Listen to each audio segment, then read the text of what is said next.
Salut à tous, j'espère que vous allez bien. Dans cette vidéo, on va pas parler vidéo justement, mais on va parler photo. Alors aujourd'hui, je vais vous présenter le flash de chez Neewer, le TT560. Donc je pense que vous le savez, à la base, moi je suis vidéaste, mais c'est vrai que ça arrive de plus en plus qu'on me demande de faire des photos, notamment sur des événements. C'est pour ça que j'ai enfin décidé d'investir dans un flash Cobra, le TT560. Ce qu'il faut savoir, c'est que le Neewer TT560 est un flash très apprécié pour sa polyvalence et son rapport qualité-prix. On va rapidement parler de ses caractéristiques principales. Après, je ne vais pas non plus rentrer trop dans les détails. Vous avez plein de fiches techniques disponibles sur Internet, donc je vous laisserai aller voir ça vous-même, tout simplement. On va commencer par parler du guide numérique ou nombre guide. C'est très simple, le nombre guide caractérise la puissance maximale de l'éclair d'un flash. Avec un nombre guide d'environ 58, il offre une puissance suffisante pour des situations d'éclairage variées. Sur ce flash, vous avez trois modes. Le mode M qui va vous permettre de régler manuellement l'intensité de votre flash. Le mode S1 qui va vous permettre de connecter un deuxième flash en déporté qui va vous permettre de créer des effets d'éclairage différents. Et vous avez également le mode S2 qui lui va être un peu similaire au mode S1 sauf que vous allez pouvoir ajouter jusqu'à 2 flashs déportés.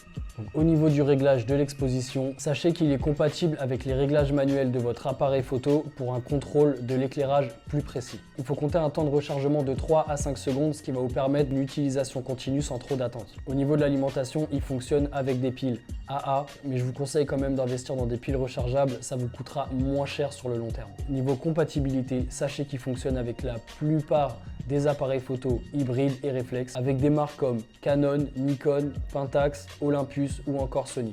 Un autre avantage à ne pas négliger, c'est que niveau prix, il est vraiment abordable, idéal pour les photographes débutants ou amateurs. Il est plutôt bien construit, solide, donc assez résistant à une utilisation régulière. Et je pense que j'ai assez parlé, maintenant on va passer au test et je vais vous montrer ce que donne ce flash en situation réelle. Mais avant de continuer, si tu es nouveau sur la chaîne, je t'invite à t'abonner afin de me soutenir et me permettre de continuer à vous proposer du contenu de qualité et me permettre de vous aider à vous améliorer en tant que vidéaste ou photographe.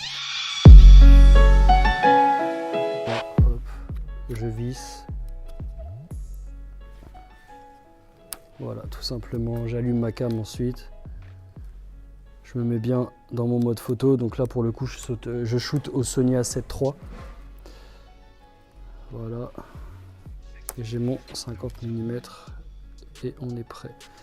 J'ai mis le flash en face, donc on va voir ce que ça donne.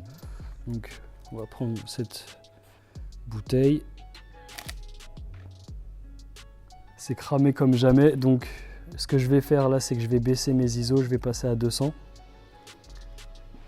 Et je vais baisser aussi l'intensité du flash pour voir. Donc je vais me mettre vraiment au minimum, sachant que j'ai toujours la tête du flash en face.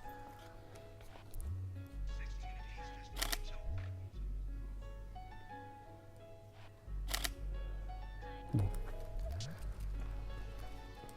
C'est un peu mieux.